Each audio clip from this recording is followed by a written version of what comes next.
다리를 일어나셔서 하나님 말씀 빌립보서 4장 4절 말씀 짧은 구절이니까 3번 우리 같이 합니다. 시작. 주 안에서 항상 기뻐하라. 내가 다시 말하노니 기뻐하라.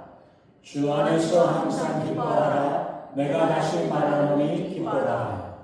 주 안에서 항상 기뻐하라. 내가 다시 말하노니 기뻐하라. 아멘.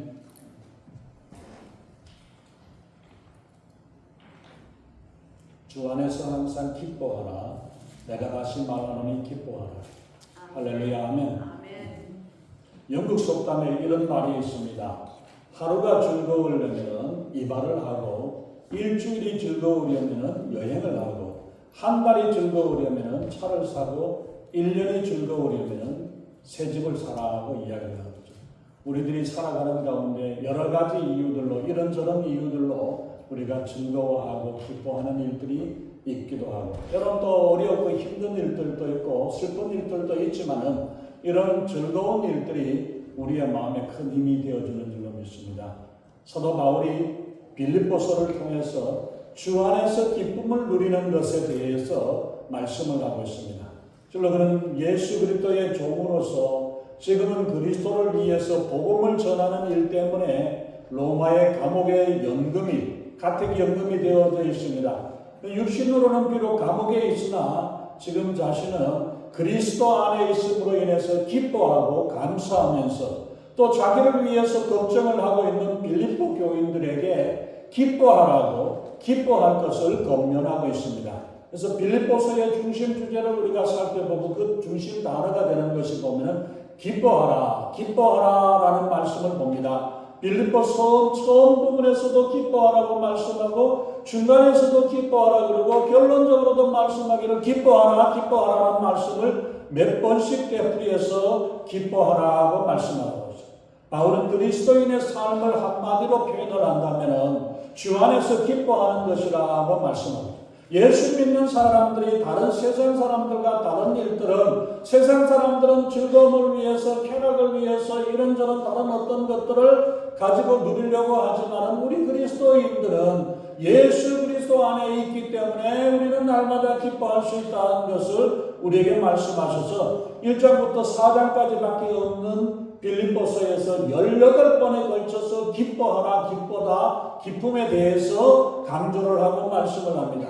1장 4절에서는 보면 그리스도 안에서의 교제를 누리는 그 기쁨에 대해서 말씀을 하고 있고, 그래서 내가 간구할 때마다 또 너희 무리를 위해서 기쁨으로 간구한다고 기도하는 데에서도 기쁨으로 기도하고 간구하는 모습을 보여주고 있습니다.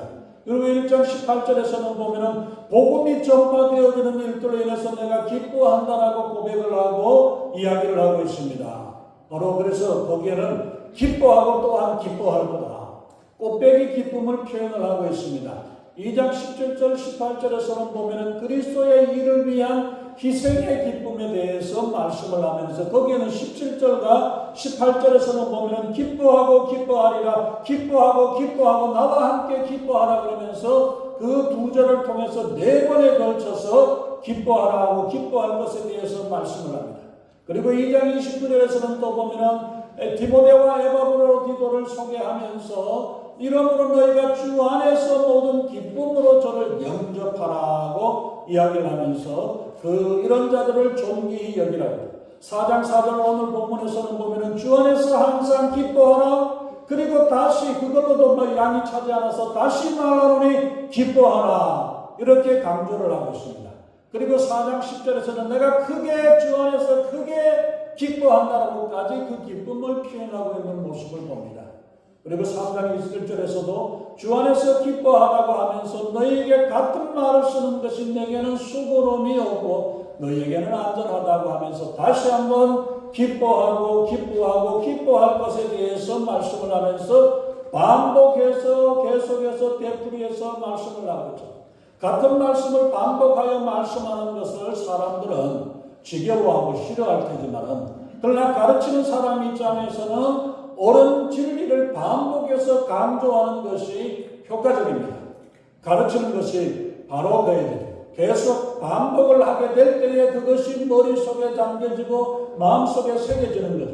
같은 찬양을 우리가 한 번 부르고 나서 그걸로 끝나는 게 아니라 두 번, 세 번 반복해서 부르게 되고, 부르게 되면 그 구절이 우리의 입술에서 부르던 찬양이 우리의 머릿속에 기억에 남고 우리의 마음에 새겨져 가지고 이것이 우리의 마음의 고백으로, 입술의 찬양이 아니라 마음의 고백으로 나타나는 이러한 일들이 되어진다는 사실을 생각할 때 반복하는 것, 반복이 얼마나 중요한가를 보여주고 있습니다. 진리의 말씀을 지식으로 아는데 그치는 것이 아니라 실제로 이 말씀이 살아있는 말씀이 되기 위해서는 이것이 스쳐서 들어가 버리고 지나쳐 버리는 말씀이 아니라 내 마음속에 자리 잡는 말씀으로 나타나야 됩니다.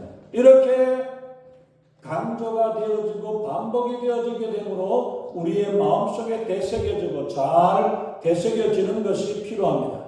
뭔가 새로운 것을 알아내고 공부해내는 것도 중요하지만은 내가 아는 것을 확인을 하고 되새기면서 마음에 새기는 것이 더 중요하다는 사실을 우리가 기억해야 합니다. 그래서 훈련을 하고 공부하는 데는 복잡하지 아니하고 단순하고 반복적으로 계속 이야기를 듣고 계속 이야기를 고백하고 내가 입으로 표현을 하고 시인을 하고 그리고 그것으로 한 번 끝나는 게 아니라 지속적으로 계속 되어지면 우리의 머릿속에 남게 되어지고 우리 마음속에 새겨져서 이것이 우리 마음속에 우리의 생활 속에서 역사하는 하나님의 말씀, 하나님의 능력으로 임하시는 줄로 믿습니다. 그래서 사도행전 17절에 보면은 아덴 사람, 요즘 아테네, 그리스 아테네 사람, 이 사람들은 모여가지고 뭘 하냐면 새로운 것을 듣고 싶어하고 새로운 것을 토론하고 새로운 것을 말하는 것에 거기에 시간을 허비하는 사람들이라고 이야기를 합니다. 그러나 그것을 말쟁이들, 토론을 좋아하는 그런 사람, 지식만 알고 있는 사람이 아니라 이 말씀을 듣고 진리의 말씀을 듣고 그 말씀을 내 마음속에 새겨내고 이렇게 살아가는 것이 얼마나 중요한가를 보여주고 있습니다. 우리의 인생에 우리가 구원에 이르게 하는 영적인 말씀, 진리의 말씀은 창세기 에덴 동산 이후로부터 현대의 문명, 과학 문명이 발달되어졌던 오늘까지 변함없이 진리의 말씀은 동일합니다. 바뀌어지고 변해지는 것이 아니라는 것입니다. 마귀의 역사도 그렇습니다. 마귀는 점점 더 사악해지고 더 악해지고 악랄해지지만은 그러나 마귀의 전략과 전술은 그때나 지금이나 똑같습니다. 그러니까 이 사탄의 전략을 이기는 진리도 동일합니다. 진리는 시대나 환경에 따라서 변하는 것이 아닙니다. 범죄에서 아담과 하와가 에덴 동산에서 쫓겨났지만은 그 후손들로 인해서 되어졌던 모든 인생의 문제나 오늘 최첨단 과학 시대를 사는 우리들에게 닥쳐있는 인생의 문제는 상황이나 한계는 조금이라도 다를지 모르지만 그러나 그 원리는 다 똑같다는 사실을 우리가 기억해요. 과학이 많이 발달한 것 같지만 인생의 영적인 상태는 전혀 달라지지 않았습니다. 이러므로 인간이 구원에 이르는 진리는 영원불변합니다. 그래서 전도서를 기록한 전도서는 인생의 해안에 새 것이 없다라고 고백을 했었던 것을 잘 알죠. 설교자들도 우리가 보면 뭔가 새로운 것, 새 것을 전해야 한다는 그 마음에서 우리가 벗어나야 하고 설교를 듣는 사람들도 뭔가 우리 마음속에 자극하고 뭔가 새로운 게 없을까? 맨날 그냥 전도해라, 맨날 믿음으로 살라, 맨날 어떻게 해라 이런 이야기만 하는가 이렇게 생각되어지는 것이 아니라 그것보다는 우리가 이미 들은 진리의 말씀을 내 마음속에 더욱더 새기고 더 이 말씀이 힘이 있고 이 말씀이 능력으로 우리의 생활 가운데 나타날 수 있도록 돼야지 내 귀를 즐겁게 하고 내 귀에 듣는 것만으로 만족해버리는 이런 것이 아니라는 사실을 우리가 기억해야 합니다. 이 진리를 믿고 우리의 생활 가운데서 실천해낼 때에 실천해 나갈 때 진리를 깨닫게 되어지고 이 진리가 역사해 나가는 그 역사들이 더해질 수 있는 거죠. 그렇지 않으면은 우리는 설교 시간이 나분해지기 쉽습니다. 그러므로 진리의 말씀의 선포는 2000년 전, 3000년 전에 주님께서 주셨던 그 말씀이 아브라함에게 하셨던 말씀, 모세에게 전하셨던 말씀과 예수님이 2000전에 하셨던 이 말씀이 지금도 그때의 그 말씀과 동일한 말씀이 살아서 역사하시도록 우리의 삶 가운데, 내 인생 가운데, 우리의 영혼 가운데 역사하는 말씀이 되어서 살아서 역사하도록 우리가 주님 앞에 맡겨드리는 이 일들이 되어야 합니다. 그래서 말씀의 능력이 우리의 생활 가운데 나타나도록 우리의 마음을 주님 앞에 올려드리고 주님 앞에 우리가 주님의 말씀 앞에 우리가 겸손할 수 있어야 할 것입니다. 그래서 가장 좋은 교육 방법은 반복입니다. 반복이에요. 어릴 때 선생님이나 부모님 말씀이 뭐예요? 항상 같은 말씀을 합니다. 공부해라, 뭐해라, 뭐해라 하는 이야기들이 비슷한 이야기, 같은 이야기입니다. 그것을 잘 들으면 바른 지도가 되지만은 듣지 않는 자녀들은 지겨운 잔소리가 되는 거예요. 공부 안 하고 맨날 놀러 다니는 사람은 공부해라, 공부해라 그러면 아이고 지겨운 소리 또 한다 그러는데 공부하면 누가 공부하라 그럽니까? 공부 좀 그만해라. 좀 놀다가 쉬었다 해라. 이 소리를 우리가 듣게 되면 좋죠. 근데 그렇지 못하니까 그러니까 계속 같은 이야기가 되고 잔소리가 되어지기가 쉽다는 사실입니다. 그러나 반복의 효과는 얼마나 중요한가? 마귀 사탄은 세상은 이 반복의 효과를 잘 알고 이 반복의 효과를 노리고 우리를 세뇌를 시킵니다. 방송의 상업 광고들이나 이런 것들은 항상 우리가 보면은 똑같은 내용들을 이야기를 하잖아요. 내가 외우고 싶지 않아도 듣고 싶지 않아도 보고 싶지 않아도 한 번 듣고 두 번 듣고 자꾸 듣게 되니까 어떻게 됩니까? 머릿속에서 나와요. 이야기가 되어집니다. 우리 그 노래 소리가 그 이야기가 들려지는 이야기죠. 40년 50년 전에 들었던 이야기 순간의 선택이 10년을 좌우합니다. 냉장고 선전이었어요. 그걸 지금도 기억하고 있다. 듣고 떠들으니까 내 머릿속에 박혀져 있게 되어지는 거죠. 그러니까 우리가 얼마나 반복의 효과가 중요한가 이것을 이야기하는데 바로 악한 영은 우리가 악한 문화를 가지고 이 반복의 효과로 계속해서 듣든지 안 듣든지 모르든지 보든지 말든지 상관없이 반복해서 계속 넣어주니까 이것이 머릿속에 잠겨지게 되어진다는 것을 우리가 기억해야 합니다. 그래서 자주 반복하게 되면 우리의 보는 것과 듣는 것들을 그대로 우리가 받아들이게 돼요. 처음에는 이상한 소리를 들으면 에이 참 그런 게 어디 있어? 그러다가 또 듣고 하다 보면 그런가? 그럴 것 같기도 하네. 그러다가 누가 그랬어? 그 이야기를 우리가 하고 있다는 이야기. 그게 반복해서 계속 듣는 건데 그렇기 때문에 우리가 무엇을 듣느냐 어떻게 무엇을 듣느냐가 얼마나 중요한가를 우리가 기억해야 되고 이것을 우리가 외우려고 하지 않아도 듣고 또 들을 때에 이것이 우리 마음속에 새겨지는 것처럼 하나님의 말씀을 듣고 또 듣고 들어서 이 말씀이 내 마음속에 내 머릿속에 내 마음속에 새겨지고 나올 때까지 지속적으로 우리가 해야 합니다. 그래서 사도 바울이 주 안에서 기뻐하라. 주 안에서 기뻐하라. 기뻐하라고 계속해서 말씀을 하고 있죠. 주 안에서 기뻐하라는 이 말씀 한 말씀 앞에 지금 현재의 어렵고 답답한 상황에서든지 우리는 승리할 수 있습니다. 주 안에서 기뻐하라는 이 말씀 앞에서도 했던 말씀이지만 지금 또 하는 것은 결론적으로 주 안에서 기뻐하느냐 기뻐하지 않느냐가 우리의 믿음 안에 있느냐 믿음 안에 있지 아니하는가 하나님의 뜻을 알고 그 뜻 안에서 우리가 사는가 그렇지 않은가가 보여진다는 사실을 말씀하고 있습니다. 즉 우리가 기뻐하라는 이 말씀을 통해서 기쁨으로 우리가 살아가고 어떤 일이든지 기쁨으로 감당해내는 것과 그러지 못하고 머리 징그리고 골치 아파하고 힘들어하고 이렇게 되어지는 것이 아니라 어떤 일이든지 기쁜 마음으로 주님 안에서 주님이 해결해 주시고 주님이 인도해 주시겠지 이 마음을 가지고 살아간다면 믿음으로 우리는 나아가는 것입니다. 그래서 우리에게 말씀하십니다. 주 안에서 항상 기뻐하십시오. 다시 말하노니 항상 기뻐하라. 주님께서 바울을 통해서 말씀해 주고 있습니다. 예수님께서 요한복음 15장 11절에서 내가 이것을 너희에게 이르면 내 기쁨이 너희 안에 있어 너희 기쁨을 충만하게 하려 함이라고 그 말씀을 하셨습니다. 우리가 주시는 이 기쁨은 주 안에서 기뻐하라는 이 기쁨은 세상에서 어떤 것들로 얻을 수 없는 기쁨이라는 사실을 말합니다. 세상이 줄 수 없고 세상이 알 수도 없고 뺏을 수도 없는 참된 평안과 기쁨을 예수 그리스도께서 우리에게 주시는 줄로 믿습니다. 예수 그리스도 안에 우리는 이 기쁨을 누리게 되는 줄로 믿습니다.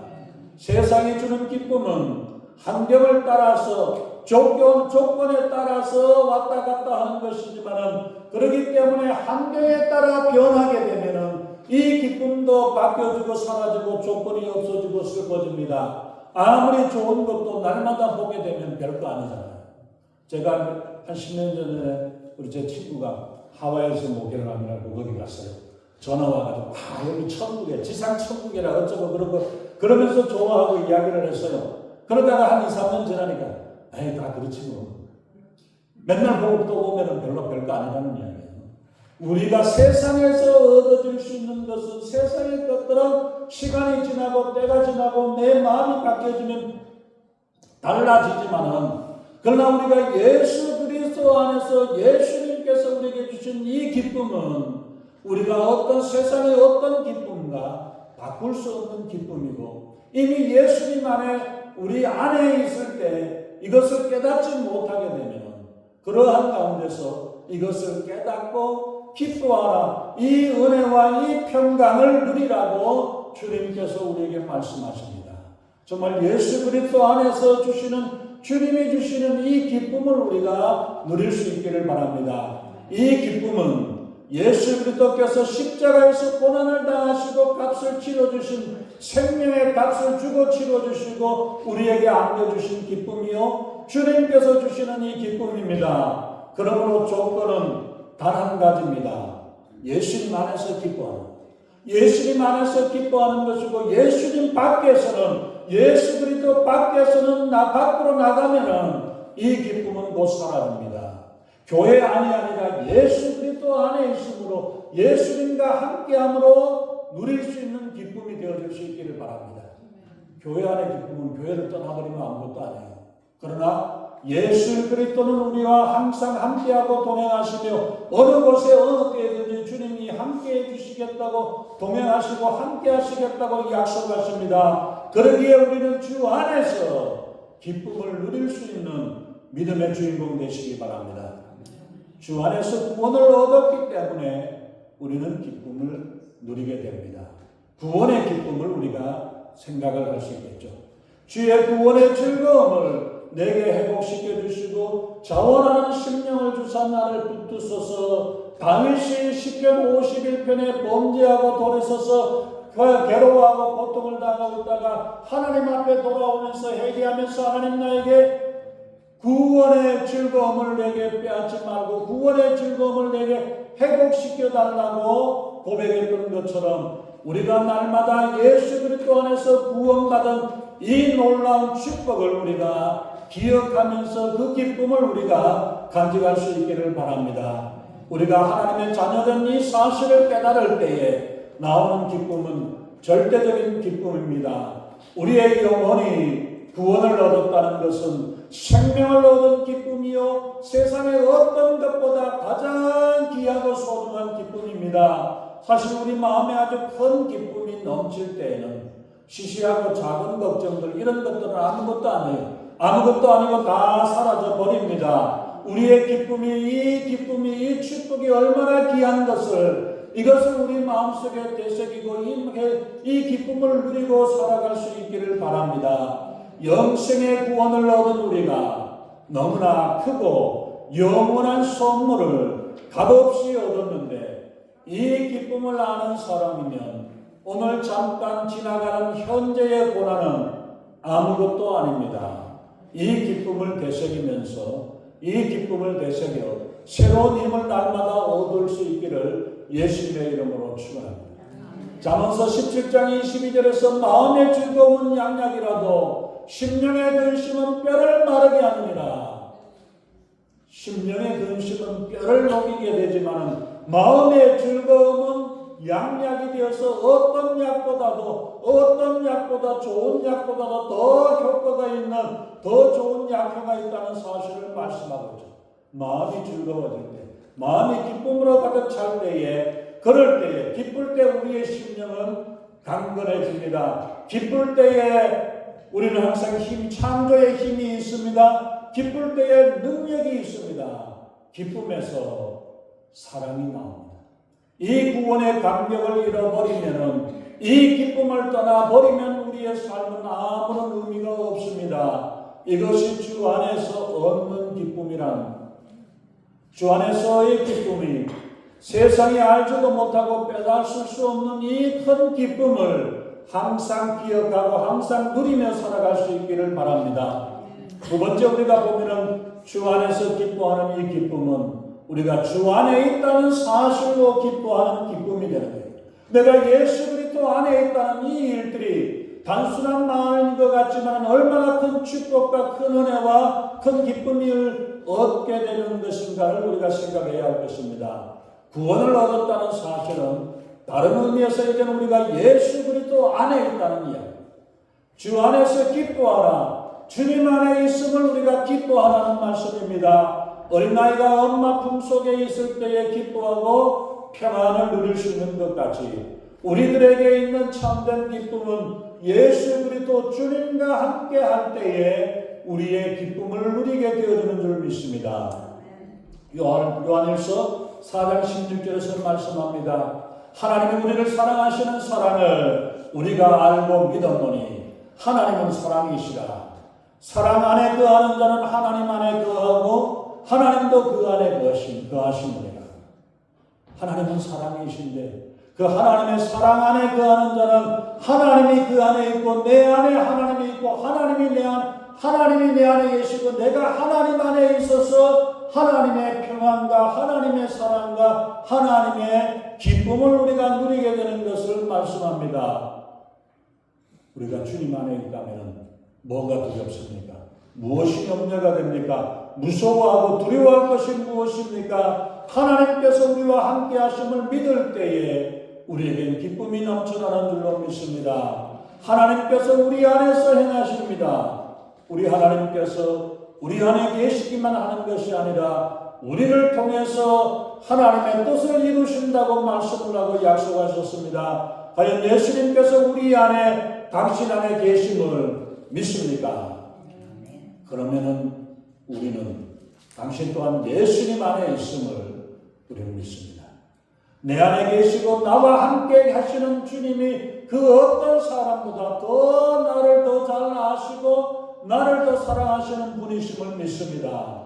우리를 사랑하시는 주님이 우리의 사랑을 원하셔서 세상의 많은 사람들 가운데 나를 택하시고 나를 구원해내시고 나와 함께하고 나와 사귀기를 원하십니다. 이것을 깨달을 때에 주님의 기쁨이 우리의 기쁨이 되는 줄로 믿습니다.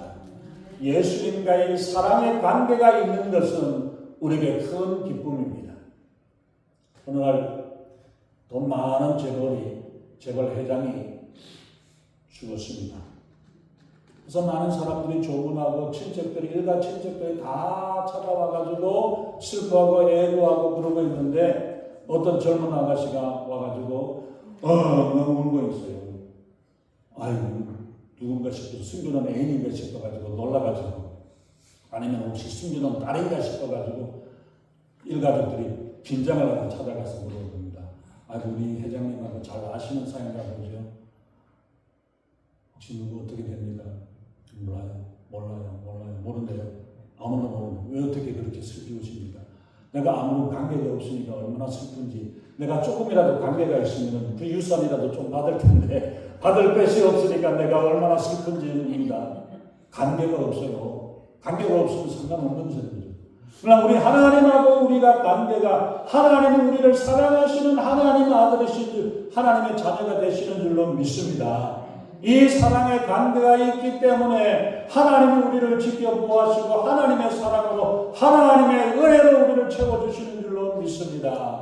이 세상에서 우리는 영생을 맛보는 기쁨입니다. 우리가 약속을 받은 이 약속은 이 미래에 대한 소망에 대한 기쁨을 알지 못하면은 우리 환경 가운데 여전히 우리 앞에 놓여있는 깡막히고 답답한 세상만 보게 될 것이고 내 눈앞에 문제와 골칫거리만 보고 괴로워할 테지만은 그러나 우리 삶 가운데서 우리의 삶에 영원한 하나님의 축복과 하나님의 은혜와 소망이 있음으로 인해서 우리는 기뻐할 줄로 믿습니다. 우리 같은 사람이 하나님의 일을 감당하고 주님과 동역할 수 있고 하나님의 뜻을 이룰 수 있고 하나님의 일에 함께 참여할 수 있다는 이것이 우리에게 큰 특권이요 축복이 되는 줄로 믿습니다. 그러기에 기쁨으로 우리의 수고와 우리의 봉사와 우리의 섬김을 통해 하나님의 나라를 이루어가는 줄로 믿습니다. 주 안에서 기뻐하라. 주 안에서 기뻐합시다. 주 안에서 우리가 받았고 또한 우리가 누리는 은혜가 앞으로 우리가 영원히 받을 은혜와 축복을 생각을 하면서 우리가 이 큰 은혜를 받았기에 우리는 기뻐하며 살아갈 수 있습니다. 지금 현재의 어떤 문제와 고통 앞에 괴로움 앞에서 괴로워하는 것이 아니라 이 하나님이 우리에게 주실 놀라운 축복과 은혜를 기억하며 우리가 주님 안에서 기쁨으로 바라보게 될 때에 우리의 삶이 우리의 가정이 변화되어지는 줄로 믿습니다. 우리의 교회가 변화되어지는 줄로 믿습니다. 이것이 놀랄 것입니다. 이것이 바로 그리스도 안에 있다는 증거요 하나님의 자녀된 증거요 하나님이 우리 안에 있고 우리가 하나님 안에 살고 있음을 나타내고 보여주고 있습니다. 그래서 주 안에서 기뻐하는 삶으로 세상을 바꾸고 하나님의 나라를 이 땅에 이루는 하나님의 나라의 일꾼으로 살아갈 수 있기를 예수님의 이름으로 축원합니다. 기도하겠습니다. 전능하신 하나님, 주님의 귀하신 은혜와 사랑을 감사합니다. 주 안에서 기뻐하라 주님께서 말씀하십니다. 예수 그리스도의 축복과 예수 그리스도의 은혜와 예수 그리스도의 평강과 영원한 소망이 어떠한 것인가를 우리가 바로 알고 깨달을 때에 지금 현재 우리에게 주어진 환경과 여건으로 인해서 우리의 괴로움과 우리의 고통 때문에 좌절하고 낙심하는 것이 아니라 오히려 더 기쁨으로 더 큰 기쁨으로 감사함으로 주님 앞에 나아가 예수 그리스도 안에 주 안에서 기뻐하며 기쁨으로 주님을 섬기는 아름다운 모습이 되게 우리 하나님 아버지 역사하시고 인도해 주시옵소서. 감사드리며 우리 주 예수님 이름으로 간절히 기도하옵나이다. 아멘.